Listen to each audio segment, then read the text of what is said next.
What is happening, superfans? You're listening to Behind the Mask, the show where we chat with your favorite superhero fiction authors about the worlds and heroes they are writing. Behind the Mask is brought to you in conjunction with the amazing folks at superherofiction.com. I am your host, Franklin Kendrick, and today on the show, we are pleased to be talking with the author of the Super series, Justin Sloan. Welcome Hello. to the show. Thanks for having me. We are glad to have you. So, toughest question first on Behind the Mask is, when you are not a superhero behind the keyboard, what is your secret identity? Yeah, so I'm a full-time author now, which is amazing. I'm loving it. I've been doing that for 3 years. So I guess my only other identity is father to 3 kids, 2, 5, and 7 right now. So that's taking up a lot of our time with the COVID lockdown stuff going on. Oh my gosh, yes. Yeah, but it's amazing because we don't usually have this kind of opportunity to spend with our kids, or if we do, we feel guilty that we're not writing or doing whatever else we need to be doing to get ahead in life.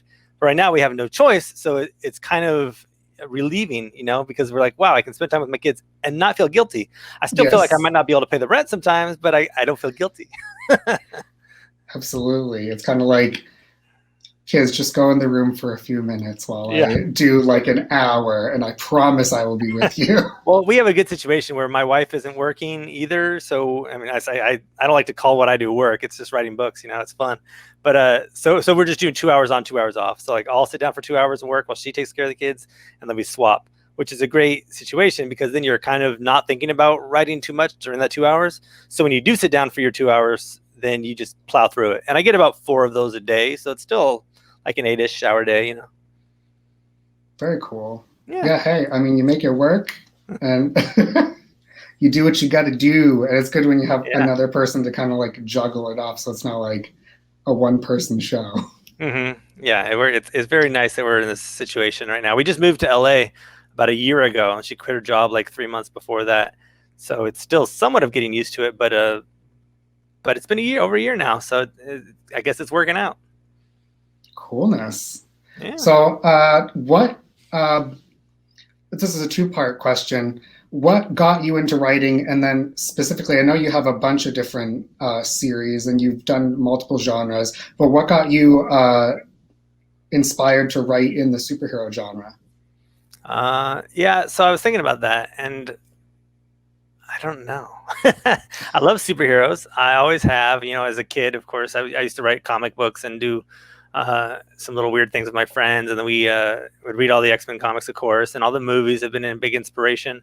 I love the Marvel universe. I'm so annoyed when people try to say it's not cinematic because of whatever the reasons are, and I'm like, dude, your movie lacks in any kind of character depth or all that bullcrap. So come on.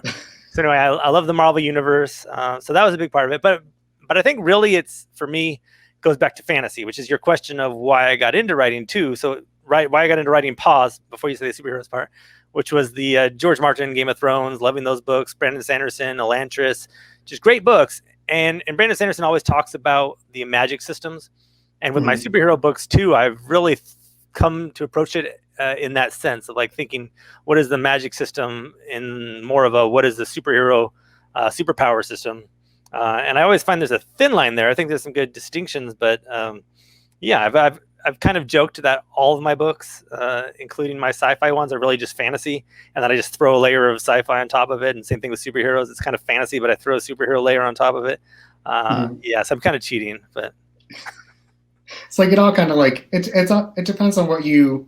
It's all up for interpretation. Like it could be all in a blender, or there are some purists that are like, no, the superhero stuff is its own thing, but it is all like.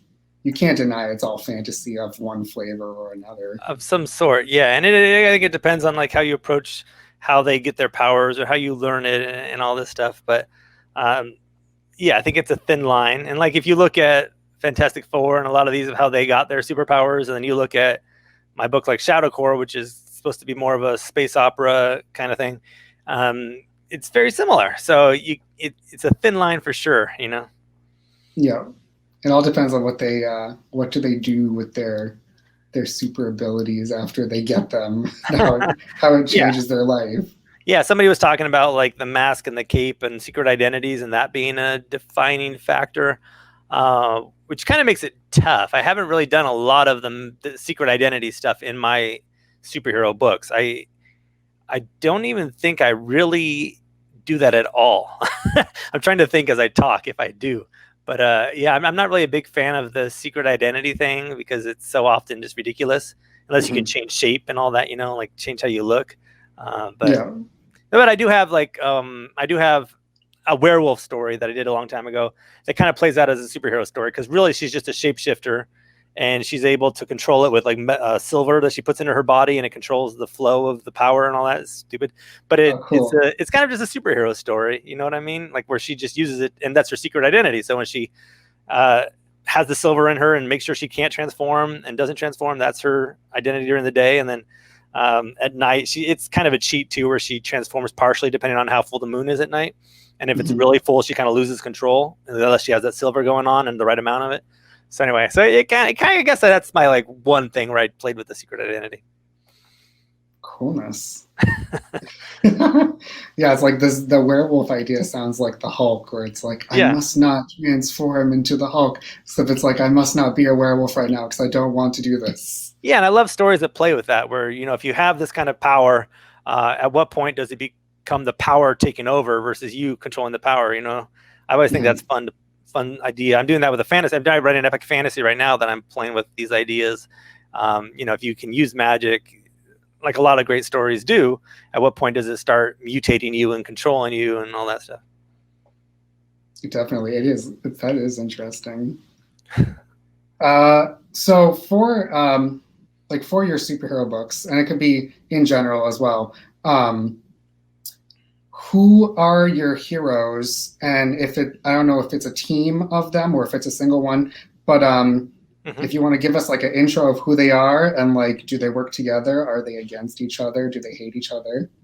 Right. I'm going to go back to Shadow Core, actually. I like talking about that one because uh, I'm a big fan of writing from multiple protagonist point of views. And that story has one main character who's a 17-year-old girl.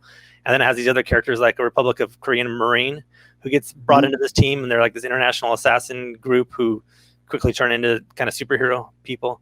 So in that case, it's definitely a team. They definitely butt heads here and there. Uh, and like as I mentioned, she's this girl who kind of has this power that she was born with. In her case, it's because she's, spoiler alert, half alien, from this race that's very much like humans, except for they're immortal and they have these powers. And so in that case, that's her. The Republic of Korea Marine guy, he basically is just a badass Marine who can shoot really well. It's like he has no actual powers, but there's some superheroes like that. And then there's an alien woman who's on the team, and then there's this really weird character called Drex who uh, supposed to have no sexuality. He's not male or female, but I call him a he because he feels more like a he to the main character. Uh, Mhm. so they get that team together by this guy who's kind of like this otherworld character who shows up and is like, "We need a team, form together." Hopefully none of Yeah. you use that, but yeah, that was a lot of fun to write. And then you mentioned the Supers books, which are I wrote with a co-writer, Charlie Case, and that is actually starts with just one guy, and then there's a love interest, and they find a way. Spoiler again, it's what can happen on these shows, I guess. They find a way to bring her into this superpower thing, which is this weird. He's a miner on a planet and one of these new colonies, and he comes across this metal thing that actually goes into his body and then starts communicating with him that is trying to protect him and his colony from an invasion that affected them long ago. And so they find a way to get her some of that power also. And it's kind of I'm going to give you a behind the scenes that it kind of is inspired by this silly French kids show called Miraculous, Oh, which is, okay. yeah, this ladybug or something like that they call her, and she's this girl who has this little bean that floats around her, and whenever she needs this power, it goes into her and it becomes this full armor suit kind of thing. It's in the Oh, show, it's not cool. armor; it's just like a superhero suit, I guess. But in our case, it's armor, and he has this little like fox character that takes the form of a fox for specific reasons. Uh, we kind of took that in, motivation from the what do you call them, the Patronus, in Harry Potter. So Yeah. it relates to Yeah. the person that you have feelings for and all that stuff, and what kind of form they take, and yeah. Yep. So it's as you can tell, it's not like we're not straight up ripping off Superman, but we do have some motivations of where these things all come from, some inspirations. So because it's aliens and like there is like a lot of sci-fi stuff. Is the world that they're in for each series, um, is it a totally fictional world, or is it like based partially in our reality? Is it like a futuristic world? Yeah, it's definitely based in our reality. In the Supers universe, they go off and they form a colony, and then there's 3 planets that they start forming colonies on, and what happens there is people start slowly getting superpowers, but they don't know why. So we're actually doing like a kind of a prequel part of that in book 3. It's going to have a flashback at the prologue that shows some of the early, and then that guy's going to come into the story in book 3 at some point, which is going to be fun. So that kind of shows that they start getting powers, but a lot of the early people to get powers are jerks and use that for the wrong reasons. And so the storyline is basically one of those, like The Boys. Is that the name of that show in the comic? That Oh yeah, Yeah, where they're yes, all jerks, really, but they seem like superheroes. It's like that kind of idea. yeah. They So I have thought like a that show public out. persona. Yeah, like we did that too, but way after them and not knowing about it, unfortunately. But that was a fun show. I loved it. So that's that world. The other world also is it's a spin-off of Syndicate Wars, which was more of a sci-fi space marine story that we did, where Earth gets invaded by aliens, and then la da da da da. The next spin-off is one of the characters who was like a 14-year-old girl in that series is the 17-year-old girl that I mentioned in the Shadow Core series. So it's like you don't have to read the original Space Marine books to get this kind of space superhero book series, but Mhm. it comes from that same point where it's Earth and everything. I kind of do this thing where I like to say unofficially link all my books together. So if you were to sit down Yes. with all my books and like kind of go through them, you could see, oh, that's this is this. So then I have this other series, the Ascension Gate series, that's kind of an in between where they first go through the Stargate type thing. They call it the Gateway to the Stars, and they go through the gateway and start colonizing some planets. And so there's some things that we changed between the books, so it's like not exactly like you can't be like, oh, but the names are different. What are you talking about? But in my Yeah. mind, they're all kind of connected. Very cool. So do you like you sometimes work with a co-writer? Mhm. Um, do you outline your books, or do you outline your series like planning where you're going to go, or is it kind of just like a rough idea? Yeah, depends on the books and the series. I prefer to have an outline. Some co-writers work differently, of course. Mhm. Like I have one where I keep trying to be like, let's get an outline, let's figure this out, and then he'll be like, oh, I wrote half the book. Here you go. And I'm like, where's the outline? It's like by the seat of your pants inspiration style. Yeah, but like right now, I'm doing actually a middle grade book that's kind of superheroic, and that one we're doing the outline. We did like a high level one at first, and then we're always outlining the next 2 chapters as we go, so we can Mhm. just like I'll do one and she'll do one, I'll do one, she'll do one. I think that's my preference for how to do that kind of stuff. There's also the method like that I did with Michael Anderley, where we outline together, and then I go write the books, and then he does some edits and sends it to the editor and publishes it, Mhm. and that way it kind of works well too, because then you only have one real voice. You don't have to worry about do your voices match and are we totally messing each other up.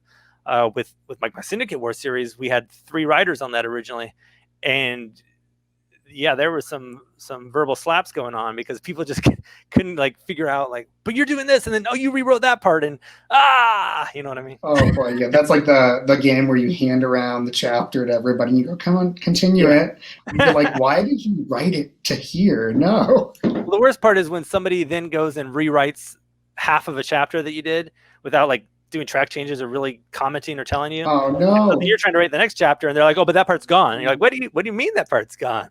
You know what I mean? Thanks for the heads up, guys. Yeah, it's all about communication when you come to collaboration, and really have to set that down from the beginning, but then realize that some people just aren't going to be good at that. So you either have to adapt to them or move on.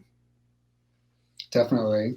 So, uh, I don't know if this one is later on in my list of questions, but it is working like back and forth between like outlining, just coming up as you go along. Is that your way of kind of like keeping it fresh for yourself? So I like Stephen King's thing where he was talking about that he always outlines to like the halfway point, because Mhm. if you outline the whole thing, by the time you get to the ending, it's so much has changed anyway that like half that outline was almost worthless. So yeah, I prefer to do. I often start with having the ending already in my mind. Like I can see the ending playing out as a movie, and that's when I start writing the book. But so much of that stuff leading toward that moment is going to change completely and going to be totally different. So I'll do an outline where usually like the first half is fairly detailed, and then around the midpoint I just start doing like a beat per chapter, you know, like a sentence per chapter or something, or even just a sentence for like this part of Act 2 will probably be something like this. And then when I get to that halfway point, I sit down, whether it's because I think of it beforehand or whether because I'm totally freaking out and going, my story sucks, I don't know where it's going anymore, you know, Oh one of my those gosh. two. And then I sit down and Yes. I start outlining the rest of it again because I realize I need to. Sometimes I think I could just go through it and do it. And one time I've done, I mean, a few times probably, but one specific example, I wrote the whole book. Just, it was in my head. I wrote it down in 10 days and it was done and it was perfect. And I got it edited and it was wonderful. And it made the most money I've ever made. And so I always keep thinking I could do that again, but no, I can't. Oh, so it does kind of end up being like lightning in a bottle once in a while. Sometimes you just have a story in your head and it's there, but usually not. Yeah, it's like it does take a little bit of there's like a process to like figuring out and like uncovering where you're going to go.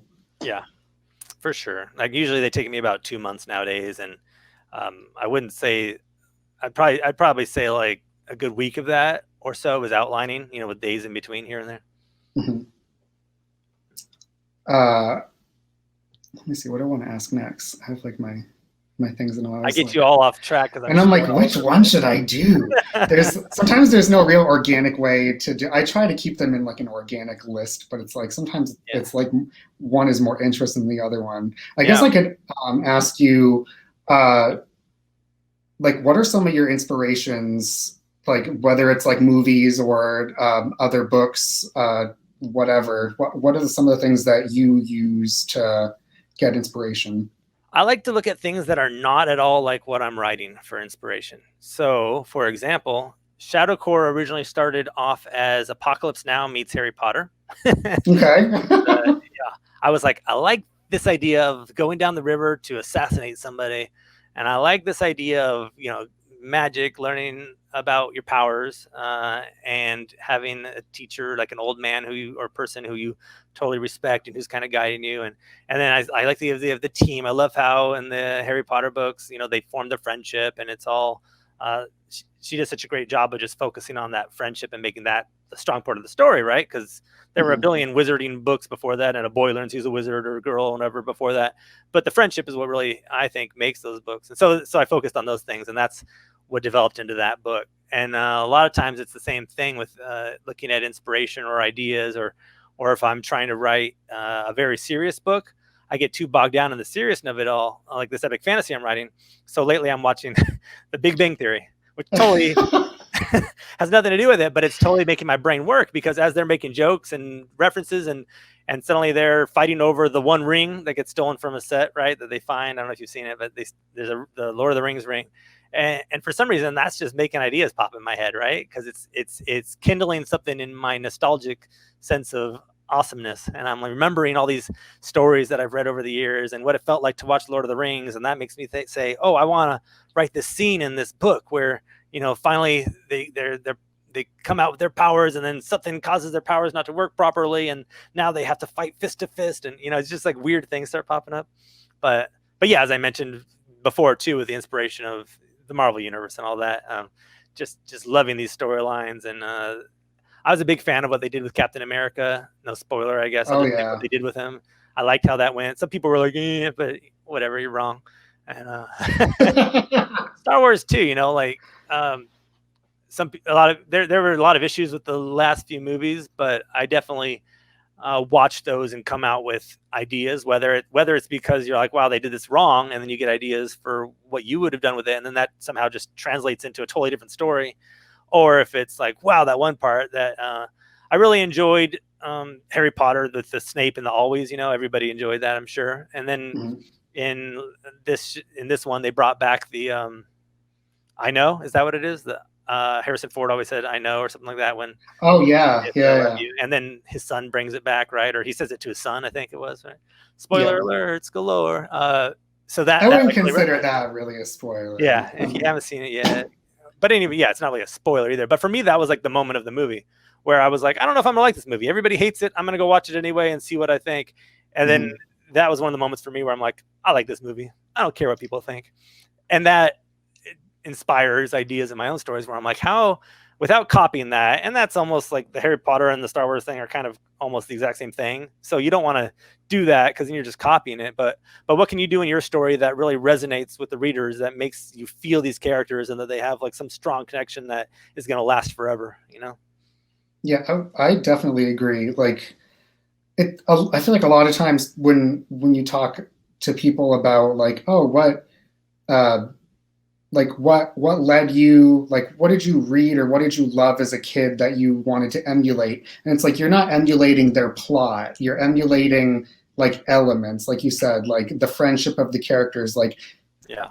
you can write your own characters with memorable friendships and Yeah. focus on those aspects. It's not like what you said earlier, where it was like, I'm not going to rewrite a story where they go to school and do all that stuff beat for beat. Yeah. But it's like, you know, when you watch it, like the parts that resonate with you, and then trying to figure out how to put those into your own stuff to do sort of like the same effect. If anybody read Shadowcore and came to me and said, "Yo, this is so Harry Potter meets Apocalypse Now," I would just die. I don't know how you would make that connection anymore, but but it's how we got there, you know. And then even the outline originally was like very much like, oh, okay, this and this and this and this.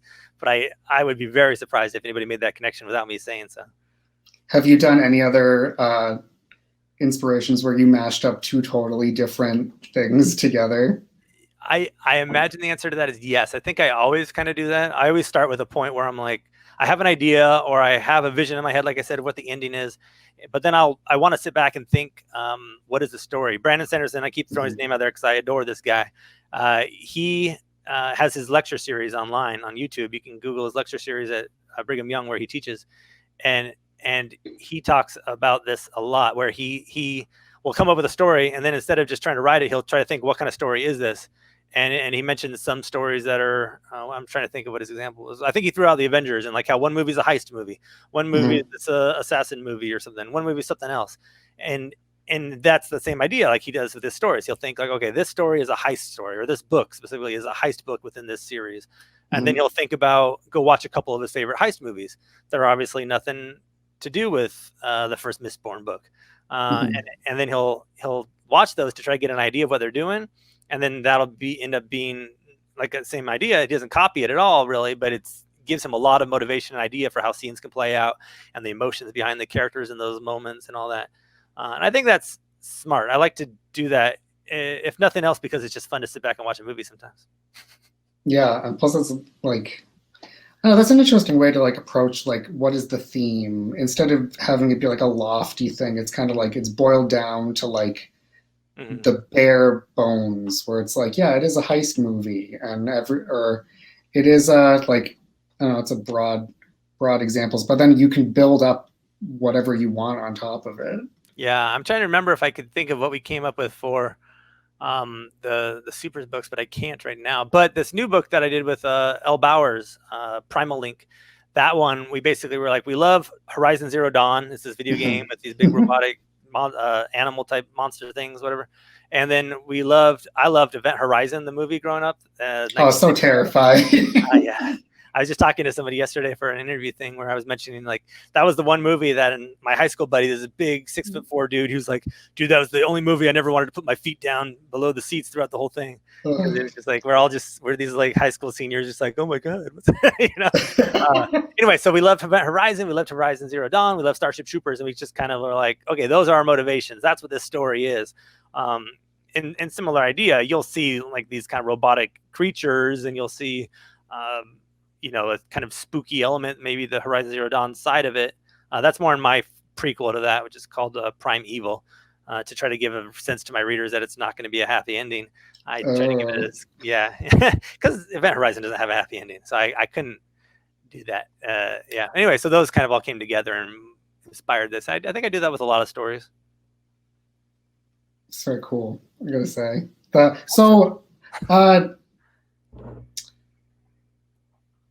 Do you keep like I don't know, I want to say, like, do you keep a spreadsheet of like research, or because you must have a lot of like crazy things that happen and like technology and whatnot for sci-fi. Do you have like a Bible that you keep of like this is all the info that I need to remember, or how do you keep track of stuff that you Yeah. do between all the series and stuff? Yeah, I wish I did better. Early on, I wish I had started a lot better. But I have a big Excel document with like 30 tabs on it now, and with all the different stories in there and whatnot. And so I also play with some kind of game lit RPG elements in some of my stories where they level up and whatnot. If you Mhm. think of Spider-Man, for people who don't know what I'm talking about, in not Homecoming, I think, but the one before that, he gets a suit from Tony Stark that basically unlocks abilities. They're supposed to unlock abilities as he gets more trustworthy, as he proves himself. And that's, Yep. in my mind, that's like leveling up. As he gets more experience, this suit will level him up. Doesn't he like hack it or something like that, so it just unlocks all the way or something? I forget. Yeah, he ends up unlocking everything and Yeah. then not knowing what they all do. Yeah. So that's fun. But in Shadow Core, that's exactly what I did with her. She had this armor that she's not in a game at all, but throughout the story, her armor is upgrading and giving her more enhancements as she kind of proves herself to be a hero. You know what I mean? Um, so I forget where I was going with that at all, but that's fun. Out of the superhero world, what is your favorite like type of superhero, for whether it be like they came from another planet, they got infected by a bite, like what is your like Yeah. one that you enjoy the most? I think I was inspired a lot by the story of Thor and Loki. I went to Waldorf school growing up, so Waldorf school is all about teaching the different mythologies from around the world. And so when I started Cool. watching superhero books that basically say, "Oh, this mythology," or reading the comics, this mythology is true. It's just they're superheroes or they're gods or we don't know what they are, and and you start seeing these different characters. I thought that was amazing. In the first Thor movie or the Loki characters and all that. So I was really inspired by that because it tied into this love of mythology I already had, and it's fun. I don't know if that's my favorite superhero because sometimes it almost feels like you're cheating if they are like a god and you're not sure. But I have played with that a lot of my stories. In the Supers universe, especially, there are aspects of tying that same idea in where they're looking at all the ancient mythology of like Egypt and the people they considered gods. And you find out that a lot of them were just supers from other planets that had come back during the day and gotten involved in Earth politics or whatever and warfare, and since then have disappeared and stopped, and then now they're reopening that again. So we're starting to interact with some of these, and some of them are still alive because they're so super powered that they're basically immortal, and some people consider them gods. Others say, of course, they're not gods, but maybe there's a god out there who knows. And I love playing with all those kind of ideas. So I guess that's been the biggest inspiration as far as my storytelling as goes. That's very awesome. Like it kind of like grounds it in. I mean, I guess we think of them in pop culture today as kind of like, oh well, they're so unbelievable. But then when you do look back at like Norse mythology and like even Greek mythology, there is a lot of like Mm-hmm. unexplainable uh, characters that just come down Yeah. and bestow things upon like normal humans, and you're like afraid of them. You don't know if they're going to be good or if they're going to kill you. So it's kind of Well, like that's the why same thing. Stargate was so awesome. The first Stargate movie where they have the character of Ra, and they go to this other world and there's the pyramid and all that.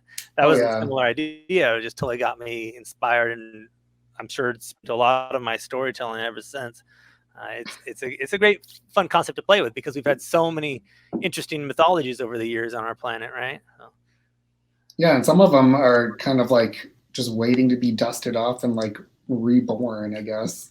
yeah, right for different Waiting. ages, like Rick Riordan did, I guess. Oh, yeah, Just they're waiting for you to stumble across the Wikipedia page and just follow the links for like a yeah, day and be like, "Oh, I never knew this. I'm gonna take I've done a lot this." of that. Yeah, and these characters like Sekhmet and all these people, these old like ancient Egyptian ones. I've been playing with them lately.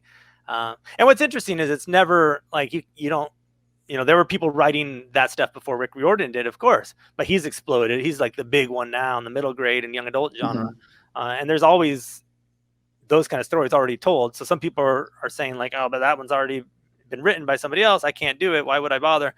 But you never know if yours is just going to resonate more, just like the Harry Potter example. I keep saying that one, Exactly. and I know it's kind of like people are getting pissed off right now about that stuff. So maybe I should use different examples. Oh, the Because of poor, the the poor J.K. Harry Rowling. Potter stuff. Yeah, it's It's inspired me a lot, so I can't just ignore that it ever happened or not mention it. So, oh but as yeah, far it's good enough that for me, I still am like, oh, there's an illustrated version. I'll buy that and give me a reason to reread them again for yeah, like the mailing time because it's just so well written that it's like effortless to. It doesn't take any energy to read it. You're just like, oh, I'm there. I'm in. right, yeah. When a book does that, yeah, you can't just throw it away. Or Oh no, I hold on to copies of physical books for like forever. It doesn't matter how many times I've moved. I'll just be like, no, I can't. This is the one that I read. This is the yeah, one at that one point in time. yeah. Um, I guess Oh, let me my mention Steelheart real quick because we're yeah, talking about please. inspiration. I forgot. Brandon Sanderson did a series of YA. I think they were superhero stories. The Reckoners and Steelheart, I think, is the first one. Steelheart, yeah, I've seen it everywhere. Oh, I love it. I have a signed copy of it, so it's my one that I feel excited. You were talking about books that you have on the shelves and whatnot. That's one of my prized possessions, and I love that series. I actually bought the book and got it signed before I had ever read it. He was doing a signing, and that was his new book, and I was like, okay, and didn't know Yeah. I'd fall into it. But it does this whole fun thing with So this is gonna be a spoiler that I think people will forget before they read it, probably. But it does this thing kind of with multi-universe, but not exactly, but kind of. I guess it Like is. he has his like Cosmere that he's like blended everything sort of Right. like they're Mhm. attached and some of it's obvious and some of it is not yet, but I Yeah. remember when he revealed that it was like a huge Yeah, the deal. Cosmere thing. Yeah, and then series specifically, he plays with that idea of if, and that's the main thing is if they have powers, it's a power that corrupts. So the more you use your power, the more corrupted you'll become. And I thought that was super cool, you know. So I don't exactly do that when I was talking about how I can somehow have the powers corrupt. I do it more like if you use certain kind of powers or if they come from a certain source, then that might be the source that's more easily corruptible. But Mhm. that was a great thing about the Reckoner series that he played with. Yeah, his stuff, I don't even know how he like cranks them out and they're some of them are door stoppers and I'm like, "Oh my gosh, no." Yeah, I'm still trying to get through the latest, the Way of Kings. I forget if that's 3 or 4. I think 3. Uh, it's such a great book, and he writes it so well. It's so long, and I have such short attention span that for me to like get through a book that's like 1,500 or 2,000 pages or whatever, it'll take me years. Yeah, oh boy. Yeah, that's why I listen to when I listen to audiobooks, I like speed it Yeah, up to like 1.5 or I'm like, okay, yeah. I have to focus or I'll miss like 3 pages. I finally bought that one an audiobook like a month ago, and that's what I've been trying to do since at like 1.7, I think. Yep. Yeah, a lot of audiobook readers read really slow anyway, so Yeah, slowly. you notice the pauses a lot Yeah. now that after you listen to so many, it's like, wow, like in my head, I do not read it this slowly. I actually read really slow, but I talk really fast, and that's the same way I listen. So if somebody's talking like this, I'm like, talk, say your sentence, please. And so it's the same with audiobooks. So I love that they have that ability to speed it up. Like if I could just do that in life, man, It's like, wow, I get so much more information in my brain. please talk faster, people. You're doing a great job, though. Oh, good. Thank you. Well, I do want to ask for like it could be any of your books, I guess. But is there uh is there something that really surprised you when you came up with it or when it came to mind as you were writing? Or if not, do you have like a favorite plot thread that you have come up with? Mm, trying to think of that. So I'm sure the answer is yes. I don't know if I have any examples yet, but maybe as I talk, something will come up. One of the things that my writing program, the professor always taught was if you're not surprising yourself, you're not surprising your audience. And that's Mhm. another reason I don't like to outline the end too much at first, because of, if you outline it all up front, then it's not going to be a surprise. But if you're going and all of a sudden you're like, oh, and I love that moment. I'll run out to the living room or something and talk to my wife, like, I just figured it out. And she's like, who cares? But it's this big moment and it's wow. And yeah, I think that happens in a lot of my books. Like I did a space bounty hunter story where originally it was all about like the bad guys were the good guys. We were following the bad guys, so it was going to be one of those kind of stories. And the good guy was capturing all these bad guys, and then he finds out that he's actually the bad guy all along, in a sense, depending on what kind of point of view you look at it. Yeah. But I didn't know that at first. So that's not an end of story reveal. I think around the halfway point or 1/3 way point, I came to that realization, because originally it was just going to be a bounty hunter who's doing his thing. And then I got to that point where I wrote down, and your fingers are just moving, your subconscious is kind of taking over. And he comes upon the reveal that the side he's fighting for is doing all this horrible stuff. And I'm just like, yes. And then all the story just started unfolding from there, right? Where it all makes sense. Oh yeah. Yeah, I like those kind of stories a lot.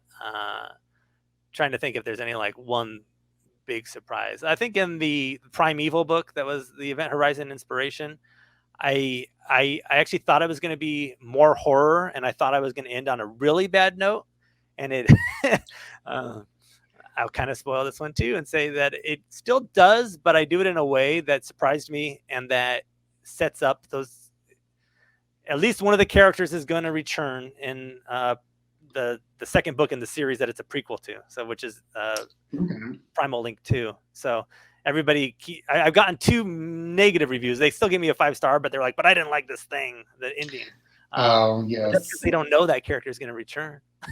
Oh hey, that's the fun part about being in control of everything, is kind of like you can design your own like crazy continuations, or like there's nobody really telling us like, hey, you can't do this. I mean, unless you're working with a co-writer who is just like, no, I want this person to be dead, or they need to be dead for a specific reason. Like you can always, it's like comics, you can always bring someone back. Yeah, like ask George R. Martin. Are these people? Yeah. Yeah. Hey, and it sometimes it's like you think the character's gone, and like the tension is like, how do they make it back? Like, yeah, I don't know. I feel like whenever they kill somebody big, like Superman or like Wolverine, it's like, okay, I know these characters are so good that you just can't. They're not done. But like, how are you going to bring them back? So like, that's the big exciting thing as a reader for me when I'm like, yeah. Like Jon Snow. It's like nobody who read that book actually thought he was dead. It's impossible to read those books and think so. I think. No. And then and then in the show, when they, and if anyone hasn't watched the show, I'm so sorry. Sorry. But the season where it was like, okay, we're out of books, and now clearly he's going to be resurrected. I remember like the tension in the room when I was watching it with people, and we're like watching the stuff happen, and we're just like, every noise, every little like push in on the body, I'm like, he's just got to take a breath. Like there's no possible way. They're teasing us for sure. Yeah. I love all of that stuff. Yeah. Yeah, I'm always a big fan of the reveals and the reversals. If a story doesn't have any of that, it's usually pretty bland. I've probably written a couple stories where there's not enough of those. I don't know. But that's something I always try to think of. If I feel like the story is kind of boring me, then I probably need to take a step back, leave it alone for a few days, and just mull it over. And then suddenly something will hit me. And usually it's something that's early in the book set up that I just haven't realized it's set up. The seed's already there. You just have to be like, oh, that's the thing, right? Of course.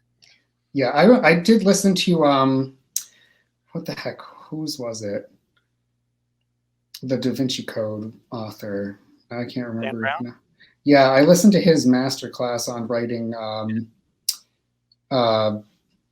writing thrillers, and he talked about like the setup and the payoff, and it's like sometimes you do have to keep like a list, or if you don't have it and you're stuck, like you said, just go back and read a couple chapters and be like, oh, this was something that I didn't realize was there, and then you're kind of like, now I'm off again, like, yeah, this is where I was gonna go. That's why I was talking about the superpower lit RPG stuff earlier in the evolving suit, was because I have to keep a spreadsheet for all these things, because when you're dealing with levels, you have to remember what chapter and where you put the levels and what skills they unlocked at that point and what kind of upgrades they got, because otherwise you're gonna be writing 3 chapters later and you'll be like, what I really do that I hate myself for, but it's the only way sometimes to keep a story going, is I'll write ahead. So like if I get to a big point that's like I know is going to be like 2 chapters of action, sometimes I just feel like writing character dialogue, especially depending on the time of day for me. I could do a lot of action in the morning, but by the afternoon I'm just all about dialogue and characters. It's weird. So sometimes I'll skip ahead and I'll be like, okay, I'm going to write this section right now, or Or if I wake up in the morning and I'm like, oh, I feel like writing action, so I'll skip to that. But you better keep some good notes when you're doing that kind of stuff, because otherwise you're Oh yeah. totally gonna mess up all those things. Yeah. For action scenes, do you kind of like how do you approach an action scene? You know what I do now, which is really weird. uh, I'll put on a movie, like on the side, a movie that I've already seen like a billion times. Like today, I was watching the Lord of the Rings, and then I just started putting on the Star Wars movies, and then I'm probably going to do the Avengers ones again soon. And I'll just put those onto the side because I've seen them so many times. I know what's happening. I know the story. I can just write when those are on, especially like an action scene that, like, sometimes you might get too bored with like he jumped up and he punched the guy and then they rolled Yeah. aside and blood splurted and might get like I don't know. But if you have some of that stuff on that's kind of like, oh, I love that scene, and again, like we were talking about before, you're not going to write that exact scene, but that suddenly inspires you. If you saw the way, like the snapping of the fingers, and you're like, oh yes, a big moment like that, and that just, I don't have anything right now, but it inspires just something crazy in you. And even if it's something subtle and small that gets you know to the front of your mind because of that moment. That's my new trick, because I think it was burnout. I started to get burnout, and my way of dealing with it was I just put a movie on while I was writing, and then it just started working for me. And sometimes it's too much. Sometimes That's that'll give me interesting. a headache. Yeah, sometimes my brain just can't handle it, and then I'll just put on some great music. But where I actually started with that was I put on League of Legends. Has all these cutscene things that are mostly just a lot of cool fighting with some really intense music. So if you Mhm. put on like League of Legends on YouTube and then like cutscenes or movies or whatever, and that'll have some good stuff for people who want to try this without getting too intense into it. And it'll just be like, hiya, every once in a while to make you laugh. Yeah, the video game stuff is like, oh, like you don't. It's really funny to me that a lot of readers are kind of like, oh, if you're not constantly writing your book, you're not really working. It's like our imaginations are gathering stuff all the time, and you don't really know where it's going to come from. But even just like watching a dumb cooking show could be like, Yeah. oh, finally, I've got it. Like, If all you're doing is so writing and not living life or experiencing other people's art forms, then I think your stories are actually going to probably suck, because where are they going to come from? Just another guy punched another guy. It gets kind of yeah. repetitive. A lot of, and you read these authors, some authors where it feels like that. So to answer your question, I will say though that it goes to the character for me. Like if I am ever writing an action scene and it starts feeling dull or something, I'm realizing that what I'm trying to do is I'm focusing on the action and not the characters. So I need to Mhm. step back and think, okay, how can I make this more about the character dynamic and the character relations? And if it's a character all by themselves going through a journey, what does this battle mean to them and their journey, their arc, the character arc through the story, and try to find those little pinpoints, because otherwise it's just going to be another spaceship shooting at another spaceship, and who cares about that? Yeah, it's like we've seen that so many Yeah, times. The freshness is like the delivery of it. yeah, exactly. Like nobody cares about some 17 or 18-year-old boy or whatever putting his wand out like this, but have the whole journey behind it and knowing that the Horcrux thing, and then the snake just got chopped in half, then you're like, yeah. Yeah. Oh yeah. It all comes down to if you care, and it could be like the smallest things that cause you to care, even as a writer, about a character that you're writing. It's like it doesn't have to be a whole lot. Like you don't have to be like hit over the head with like a frying pan. It's like it Hmm. could just be as simple as like the most cliche one for superhero, but it like suckers me in every single time. Is like, oh, the character is bullied, they're an underdog, and I'm like, oh, like it is cliche, but like it's such a simple thing to get you to sympathize, like especially if you're somebody who has experienced a similar thing, or like if your character comes from a broken home. It's like how many people out there have also experienced that, and it's like, oh, I've also experienced that. So then you kind of like it gets you in to follow the character through all the craziness that happens. Yeah, I've done a lot of like vampire type stuff too, type stories, such as the Reclaiming Honor books that I did with Michael Anderle that I mentioned. And in those stories, a lot of times it's about them grappling with who they are and what they are, and especially if you're approaching it as a superhero story. Uh, Interview of the Vampire was a big inspiration for me. I loved that book, and the movie Oh was yes. great too. And that whole idea of Brad Pitt's character, trying to deal with that he doesn't want to be a vampire, and I like approaching that, but more from a superhero story point of view. And sometimes the best way to kill a character, a bad guy, or the best way to maybe if your power is all about if you feed, then suddenly you're super powered. It's a big surge in power. Your bloodlust, raw, and you need to feed on this guy if you're going to be able to defeat that guy. Those kind of stories, I think, are fun in those action moments too, because then when you're biting into them and sucking their blood, it's this big character moment where they know they've morally gone down a peg, but hopefully it's all for the greater good and not in the enemy use of the greater good, which is often used. Yeah, that's always the tricky part for it's like it's well, I guess you think of it as yourself where you're like, oh, could I just like kill this villain without even a second thought? And it's like, what are the pros and cons? Do I save a bunch of people? Or do I let this person live and then have them totally just like go back on their plea to let me live? Like, Yeah, I'm doing a anti-hero story right now, and that's a lot of fun because it's weird because the character is actually a fictional, a historical character. Somebody who's known for being full of good moral fiber and all that stuff. But I'm very much approaching it of like that's where the character is probably going to end up at the end of the story, or a hint that they might go that direction. But for most of the story, they're very much in this dark place, and it's fun to play with because you're always wondering, like, is the reader just going to stop reading right then and be like, that's not how that character was in real life? Or are they going to realize that that's what you're trying to do and take them on this journey? You never know with readers. But you don't, but it's like I always think as I work through stuff, like I am the first reader of my own stuff as it happens. So it's like hopefully if I like it and if I'm satisfied by it, then hopefully they won't like hate me too much when it you got to do when it the goes work, at least. If you approach this as a business, then you're going to lose interest real fast, I think. And some people can do that. I can't. It I might have tried for a book and then got like 3 chapters in and I was like, nope, not gonna happen. It was like a military thriller. I tried to do this. I'm just like, Oh I boy. was in the Marines and I'm like, I like thriller movies. Why don't I try to write a thriller book like that style? And I was just like, nope, that's not what I write. It's just not. So anyway, my point being, yeah, you gotta love what you're doing and approach it from the art point first, I think, and then hopefully you can find your tribe that is your people who like the style stories you're telling. A lot of people hated Star Wars 9. A lot of people loved it. If you could Mhm. write Star Wars 9 and find the people who love it, yay. Yeah, I think it's interesting looking at movies that you weren't pleased with to try to figure out what you would do better. Because I swear, when I walked out of the Amazing Spider-Man 2, it was like such a depressing end of a summer blockbuster that I was just like, someday I'm going to write the story where they really just give it all up and travel across the ocean and leave New York and just see what the heck happens because none of you had to die and have your lives ruined. Yeah.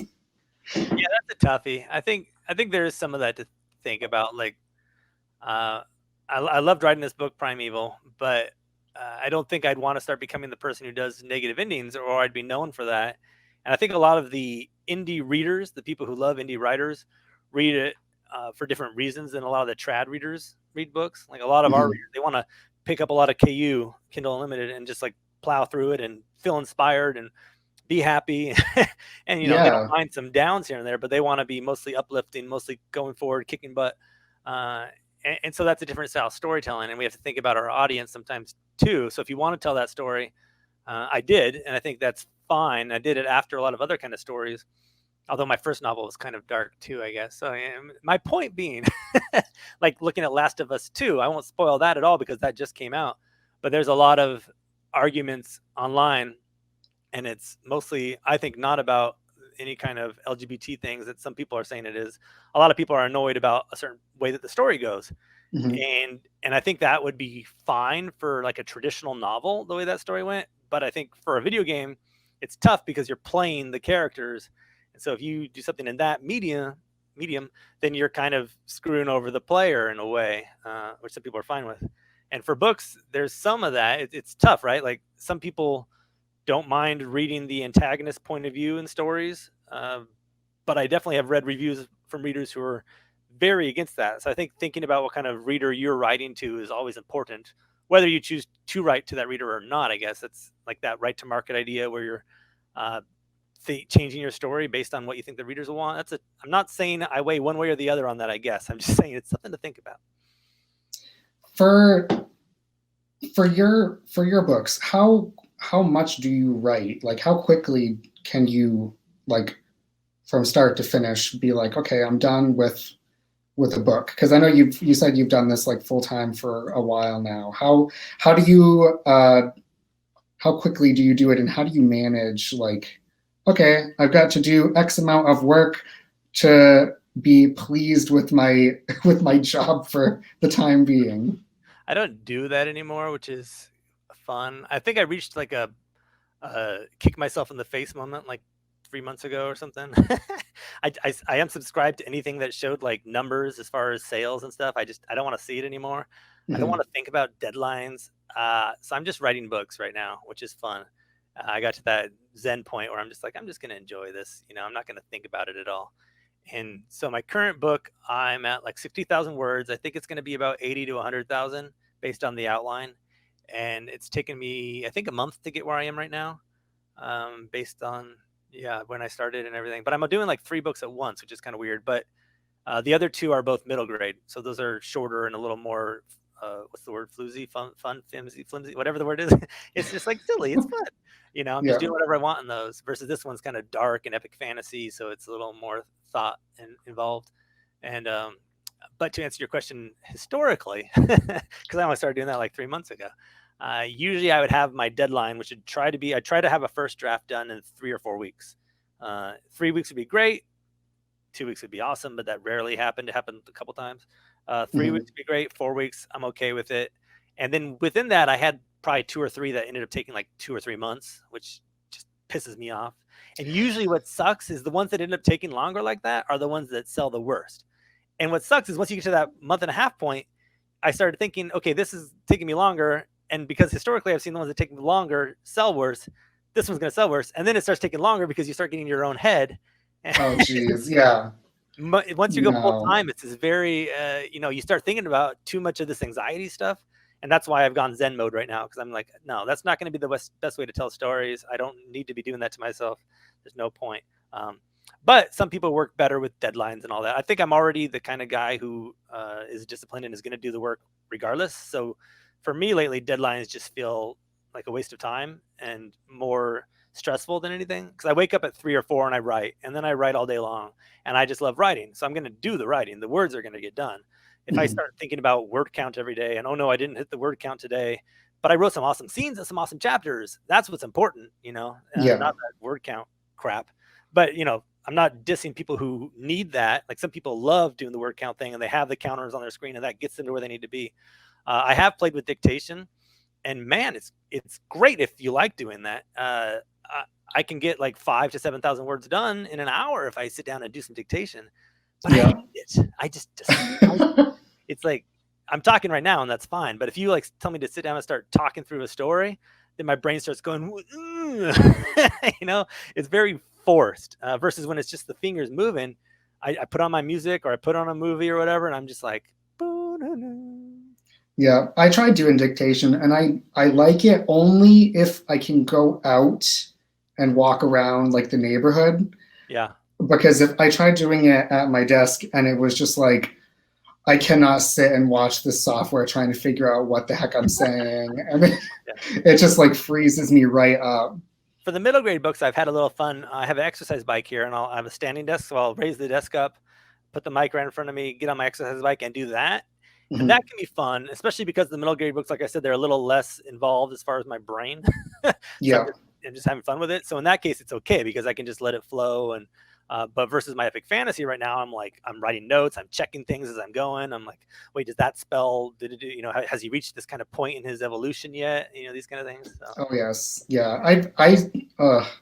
I also try to be better at keeping track of like specifics, because it just ends up being me going back through like a giant like document of like hundreds of thousands of words, being like, I don't remember what chapter I mentioned the description of this, Yep. but I need this right now. So it just ends up being me putting like XXX, and then be like, I will eventually figure out what I meant when I find that. And I'm going to put it in that one little document that says author notes, don't forget, off Best to the advice side. I think we can give to aspiring writers or early writers is to, anytime you come up with a character name, jot it down. Anytime you come up with eye color for that character, jot it down. If they have a certain kind of spell, or if they have a back lore, or if you name a city, because I'm big on discovery writing when it comes to a lot of this stuff. Mhm. But if I don't jot it down, then like you said, it's going to be, oh no, I have to scroll back up and try to figure out where that was. So now I've gotten a lot better, and that's why dictation pisses me off. Because if I'm just writing, I can, as soon as I write it down, click copy paste, Control C or whatever, copy paste, right into, Yep. I have an Excel document that's always open, and I'll just put it right in there. Boom. Even if it's not organized, at least it's boom. And it doesn't slow me down that much. And later it'll save so much more time that it's worth it. Yeah, definitely, for sure. It's kind of hard to, if you're dictating, to just be like, pause, like that you have to actually look at your device and scroll through. It's like kind of Yeah. defeats the You say purpose. asterisk, mark this down for later, asterisk, back to the story. Or I did that Yeah, a few times where, and then that way you can later do a control find or whatever for asterisks. And then it's okay, but it's not as pleasant. And for walking around and dictating, I've just never been able to enjoy the revision process after that, because whatever I was using anyway, and I've tried a few different devices, it can never get accurate enough to not be a big slap in my face when I get home. yeah. Oh boy, yeah. There's always those one or two sentences where you're like, this is not what I said at all, but I don't even know what I'm I'm trying gonna to I'm say. gonna save this in a document called Hilarious Dictations, and it's just gonna go there. Yeah, if I had like a PA or some, like a writer's assistant who could just go through all that stuff for me, sure. But I'm not wealthy, so yeah. Yeah, well, it's like, hey, we're all kind of like, I mean, unless you're huge, and I don't even know, it changes all the time of like what is big enough to have like assistants and everything, but it is kind of like we don't have like a giant New York publishing house handling Right. everything, and it's like it is kind of you're the point person of your own stuff. Yeah. So, Or what state do you live in? So I live in LA, which is California, which, yeah. So you're paying California state tax, you're paying self-employment tax, which is like 13% or something weird. mhm. So it's stupid. I choose to live here because I want to excel in Hollywood, and we're having some little successes since we moved here, which is exciting. So I think it's worth it. But so for anybody who's like, well, you're the idiot who chose to live there, I'm like, yes, but I'm looking at the long-term, big picture. But yeah, it's still, like you said, it depends on all these things. But in addition to like where you live, if you have 3 kids and they're all in daycare, that's like Mhm. 4,500 a month right there. You get all Oh these little yeah. things that are just like, even if you're selling a good number of books, you could still be not really well off. Exactly. Yeah. Yeah, you can't just look at the sales rank on the Right. on the list and be like, "Oh man, if only I had that person's success." And it's like you don't really know Yeah. what is behind the But it's scenes still going nice to on. have, yeah, it's still nice to have good sales, of course. I won't I won't say that's not the case at all. But yeah, I mean, if I was young and single and living in Mexico or something, oh, whew, this would be some fun time. Oh yeah. Not as fun as it is right now with a family, of course, but you know what I mean. Oh, of course. Yeah. One other another question that is not on my list, but I do have to ask. Like your books all have like amazing covers.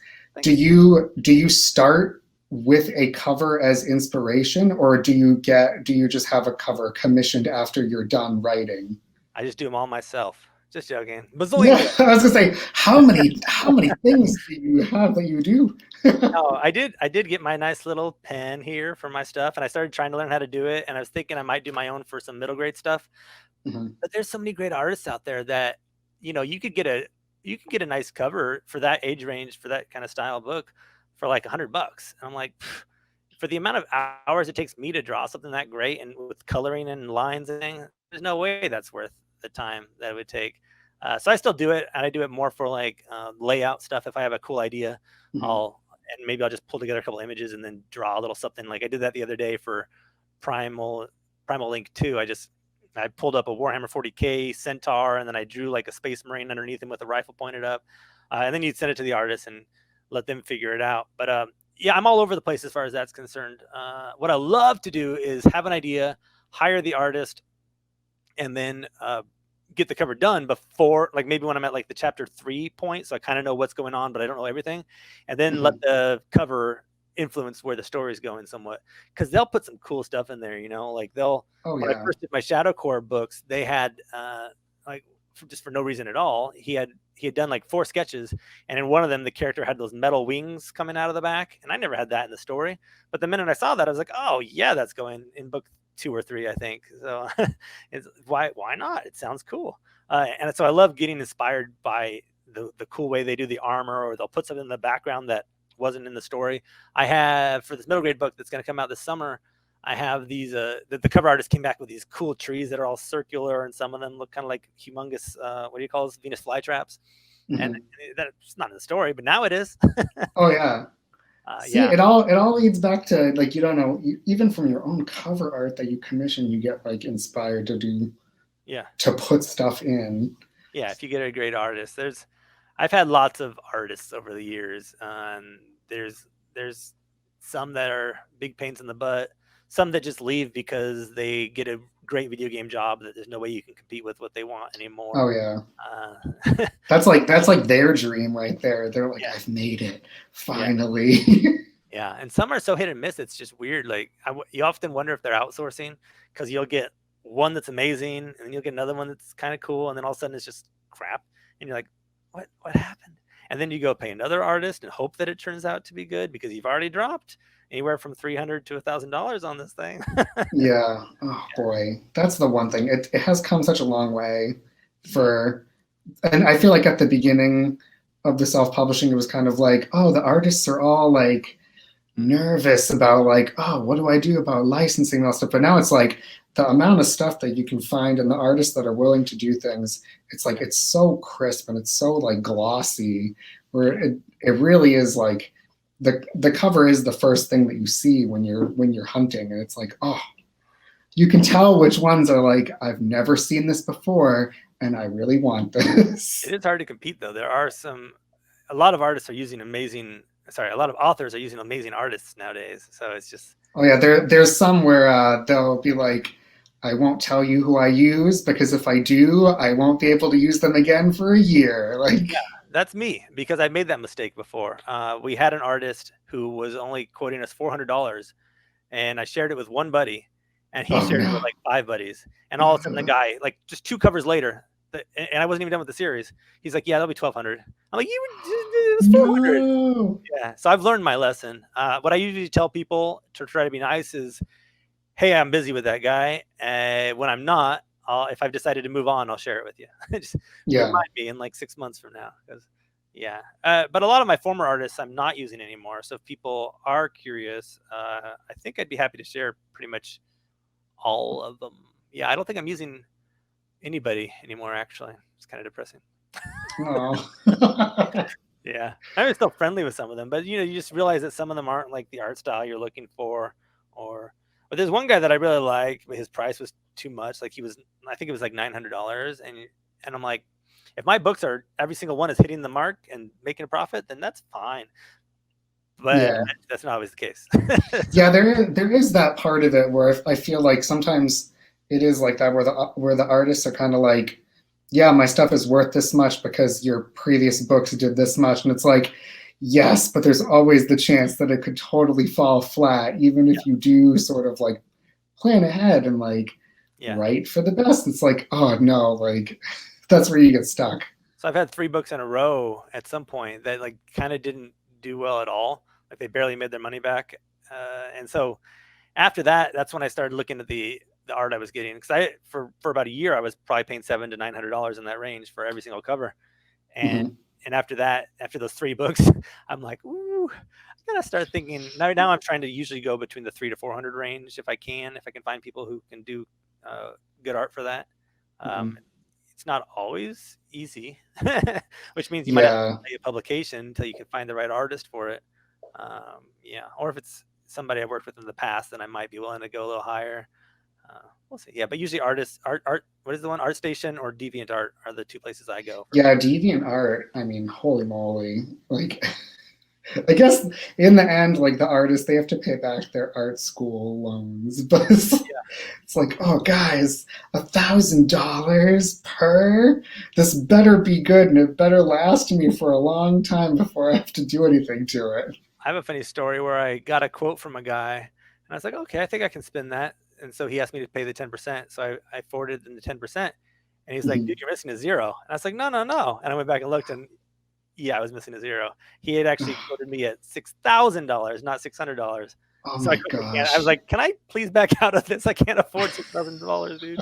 He was really cool about it. He's like, yeah, dude, I'll just make this one of my professional projects, my personal projects. Don't worry about it. So, but it's yeah, you gotta think about this because some studios are willing to pay those people that much, and maybe they're probably a lot of them are worth it. You know, if I was the artist doing art at the level these guys are doing, I'd want $6,000.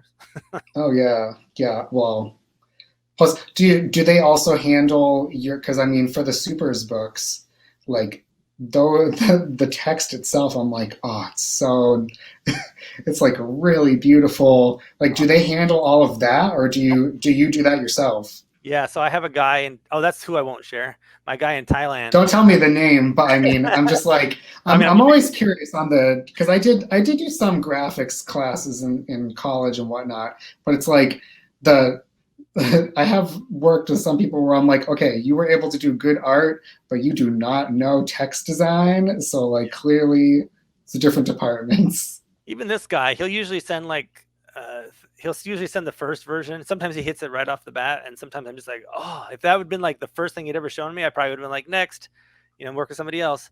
But Mhm. because I've worked with him a lot now, and I know he can do better, if he sends me something that's kind of like blah, I'll tell him this doesn't work for me at all. Can we try other versions? And then he'll usually send like two or three examples of something else. And yeah, so I have my text guy.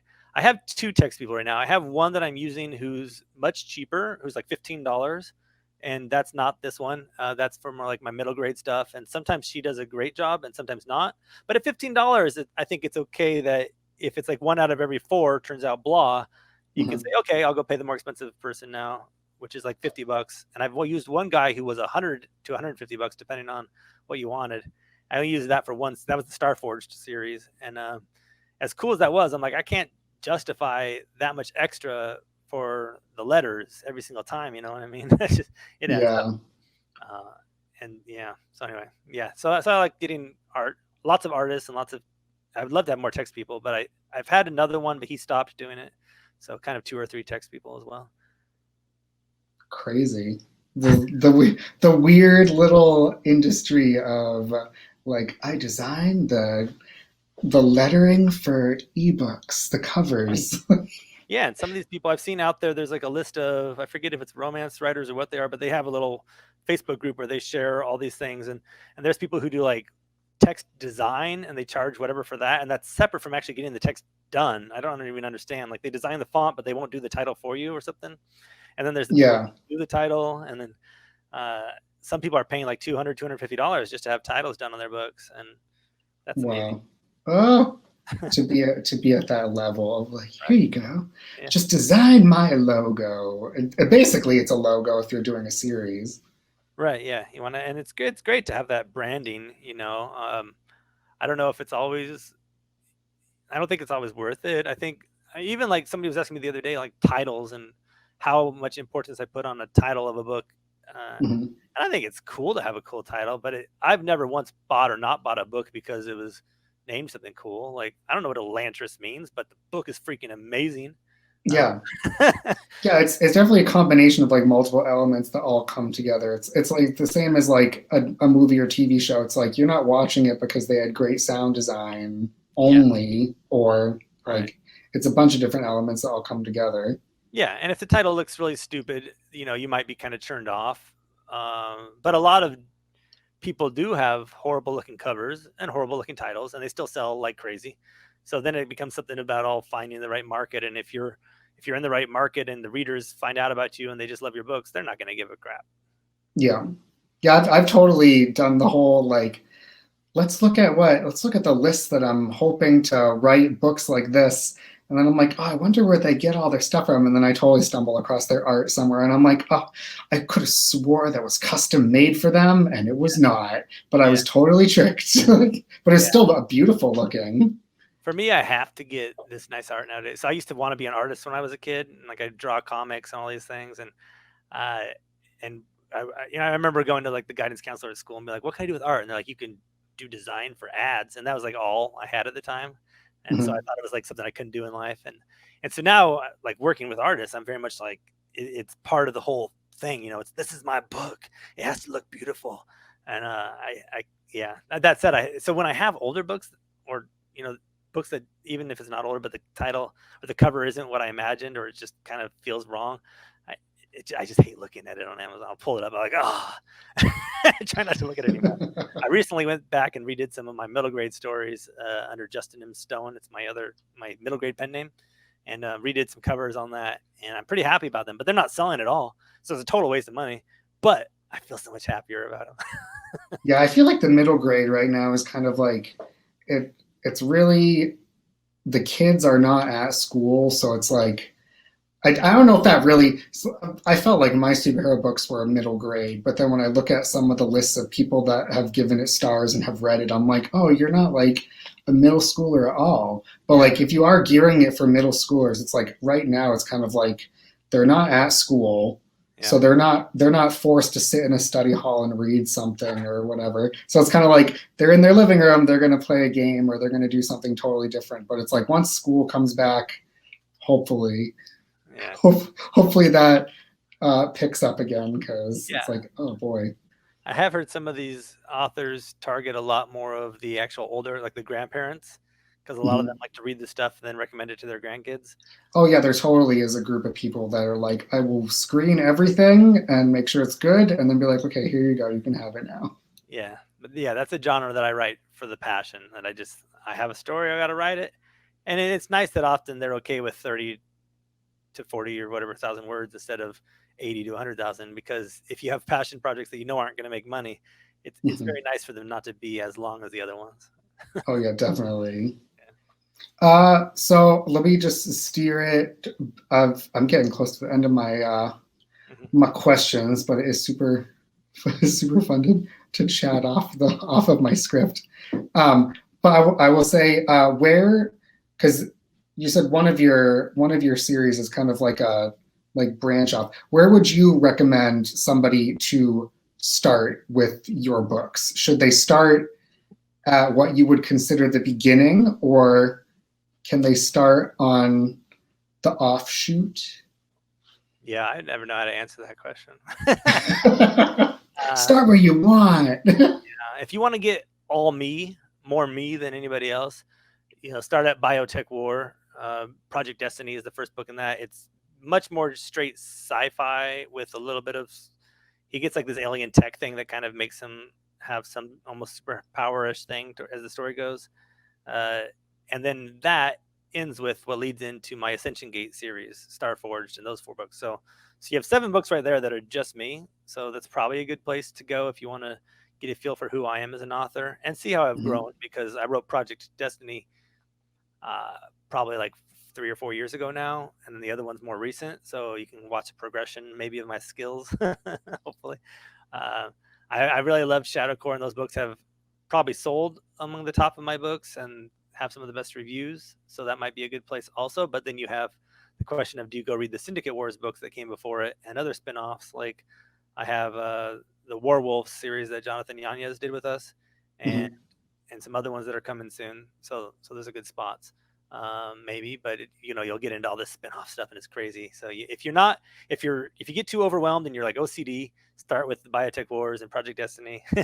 If you're okay with huge expanding universe things and connected books and all these things, then Syndicate Wars and Shadow Core and George's book Mech Command and Jonathan's book Warwolves, and L.O. Addison has one that we're redoing kind of called Virtue of War. And so there's this whole big thing there. Um, but if you want to read my most recent thing that's awesome and a little darker, then Primeval. I know I saw those ones when I was clicking through. I was like, oh yeah.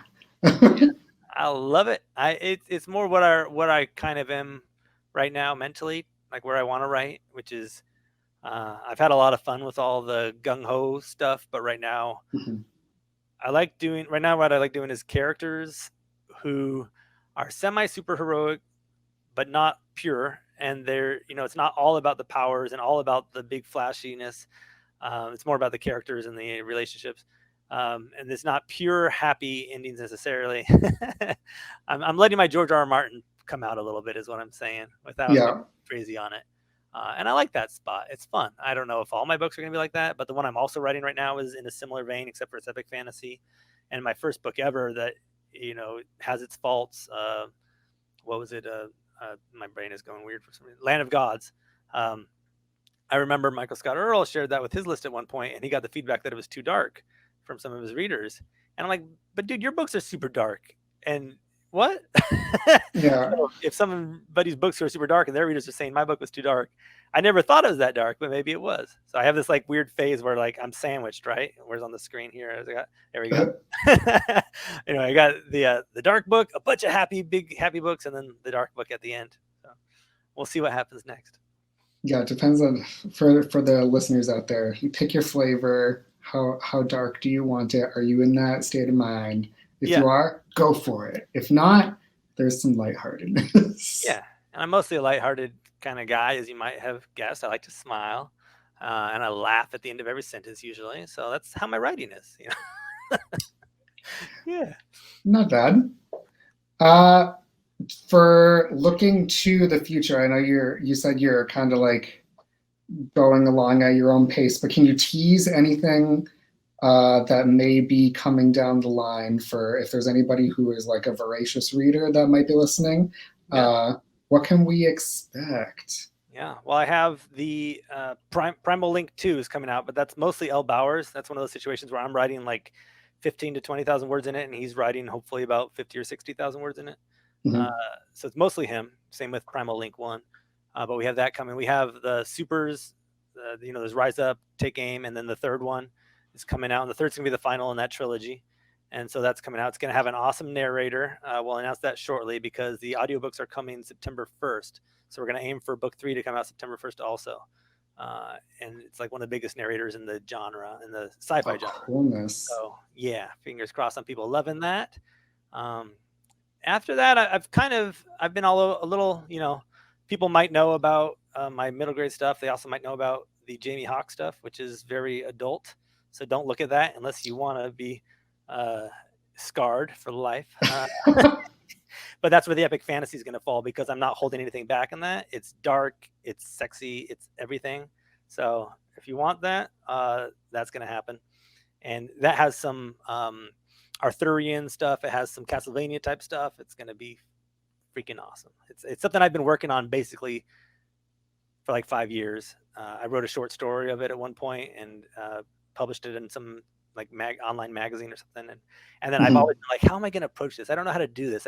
I wasn't ready. And now I am. So I'm hoping that'll be soon also. I might do a Kickstarter for the audiobook. I haven't decided yet. Like I've never done a Kickstarter, so it's terrifying, right? But I'm like, it is. But I mean, if some have been really successful. It's like, yeah, just going to be prepared for either way. Like if it doesn't go through, it's not a judgment on like yourself. It's like, okay, it just didn't happen. Yeah, we have some really cool projects coming out under my middle grade stuff over the summer.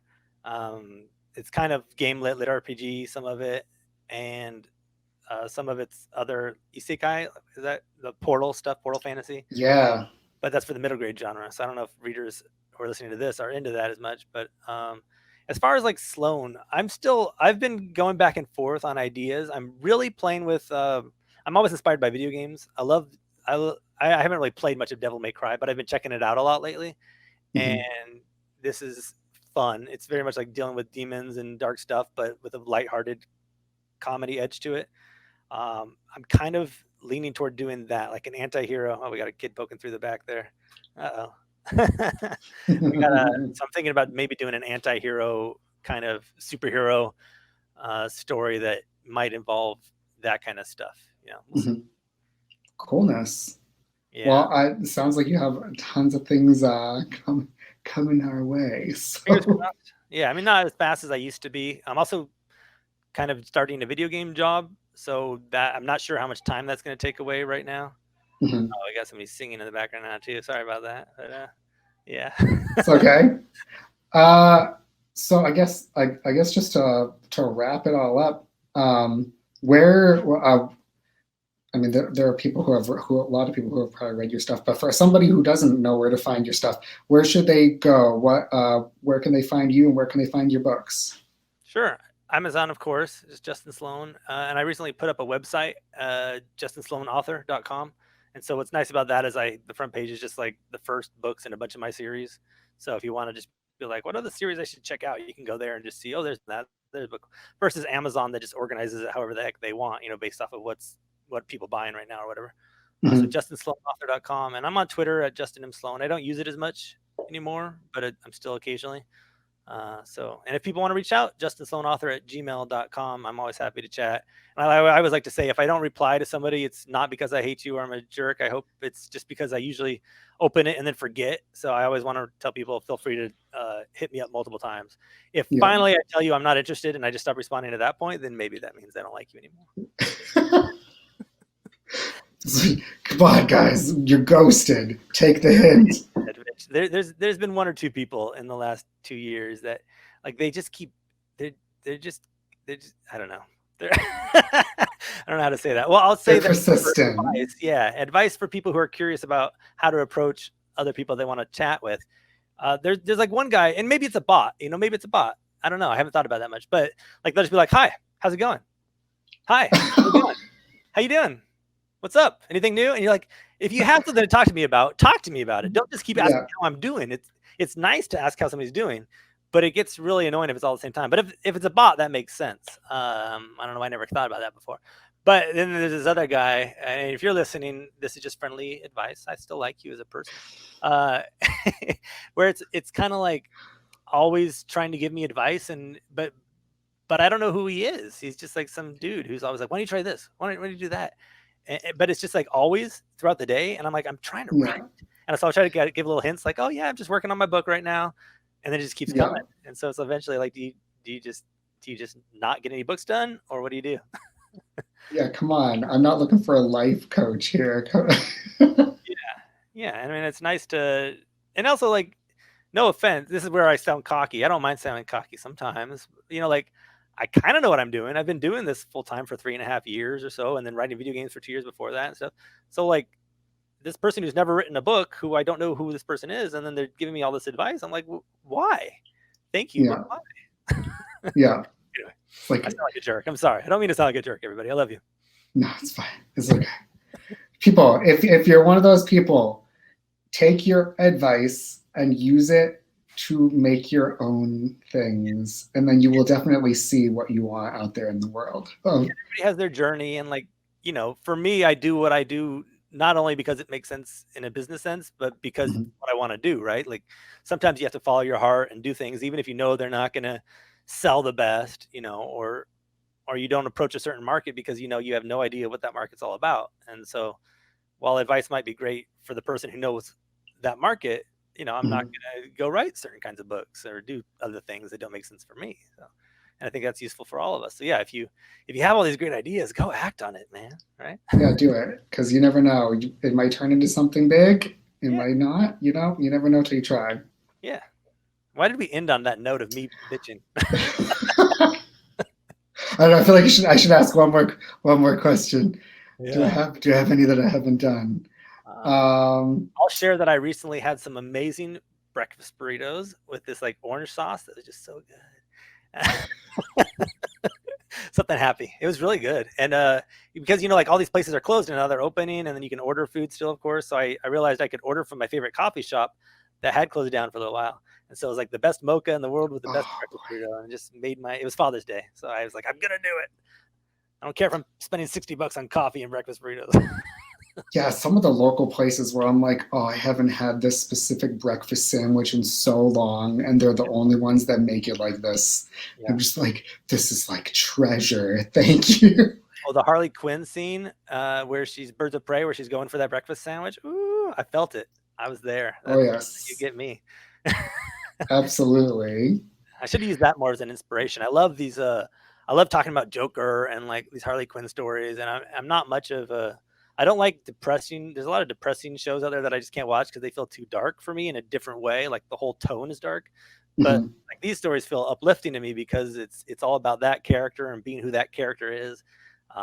and yeah, so that's always something I like to chat about if we ever do another episode or something. Yeah, you'll definitely have to be on again to chat about some more in the because you'll have stuff for sure Well, in the future. for the one I was talking about, if I end up doing that big anti-hero superhero story, I think that could be a fun thing to chat about. That'll be pretty different from what I've done in the past. So we'll see. Sounds good. All right, cool. Well, so I guess I will close it out with my little spiel, everybody.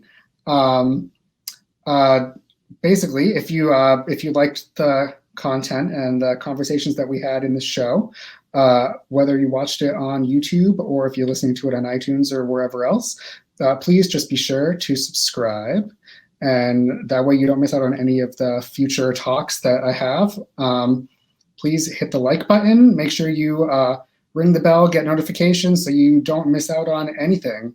And if you're in a place where you're able to comment, please let us know what you thought. If you discuss any of the series or books that we talked about, I know there were some spoilers, so you can't avoid those. But if you could try to keep it spoiler-free for anybody that is hoping to read them, or at least put a spoiler warning so we can kind of like scroll through. And basically, as always, everybody, thank you so much for tuning in. I appreciate you all, whether you're new or old to the show, and I will see you all next time.